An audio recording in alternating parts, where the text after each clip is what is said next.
मुख्याधिकारी आणि अधिकारी व कर्मचारी वर्ग, माझे सर्व नगरवासियांनो आणि उपस्थित सर्व बंधू आणि भगिनी, आज माझ्यासाठी अत्यंत सन्मानाचा आणि जबाबदारीचा हा दिवस आहे. आपल्या सर्वांच्या विश्वासामुळे आणि प्रेमामुळे मला या नगराध्यक्ष पदाचा जो इथे मी उमेदवार म्हणून नगराध्यक्ष पदासाठी जी मी निवडून आलेली आहे, त्यासाठी जे तुम्ही मला प्रेम वगैरे ते दाखवलेलं आहे, त्यासाठी सगळ्यांचे मी खूप आभारी आहे. आणि नगराध्यक्ष पदाची जबाबदारी स्वीकारण्याचा जो मला मान मिळालेला आहे, त्यासाठी सगळ्यांचे धन्यवाद. या विश्वासाबद्दल मी आपणा सर्वांचे मनापासून कृतज्ञता व्यक्त करते. तसेच नगराध्यक्ष पद हे केवळ मानसन्मानाचे नसून तर हे पद प्रत्यक्ष जे आपले जनता असते त्यांचे जेही प्रश्न असतात ते डायरेक्ट माझ्यापर्यंत पोहोचण्यासाठी, त्यांचे प्रश्न सोडवण्यासाठी म्हणून माझ्या इथे खूप मोठी जबाबदारी आलेली आहे.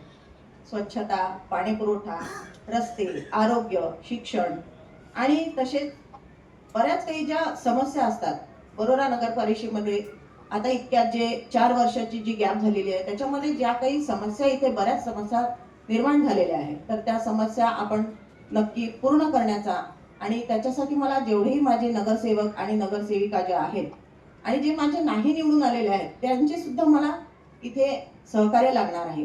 तसेच माननीय खासदार श्रीमती प्रतिभाताई धानोरकर यांचा जो मला सल्ला, ज्या मला फंड वगैरे आणण्याचा जेही काही असेल त्याच्यासाठी मला त्यांचा नक्कीच सहकार्य लागणार आहे.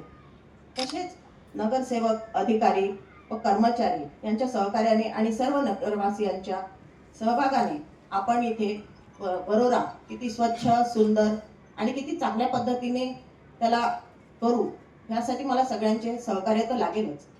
तसेच नगरसेवक, अधिकारी आणि नगरवासियांच्या सहभागातून आपण आपले शहर अधिकाधिक सुंदर करू. तसेच शेवटी मला एवढेच सांगायचे आहे की नगरवासियांनी जी मला ही जी संधी दिलेली आहे, माझ्यावरती जो विश्वास दर्शवलेला आहे, सर्व जणांनी मिळून मला जे उज्ज्वल भविष्यासाठी आणि सगळ्यांच्या लहान मुलांच्या शिक्षणासाठी, मुलांचे ज्यांना काही अडचणी असतील त्यांचं सर्वांचं भविष्य आपण कशा पद्धतीने चांगल्या पद्धतीने करू शकू, त्यासाठी सगळ्यांचा सोबत असणे आवश्यक आहे.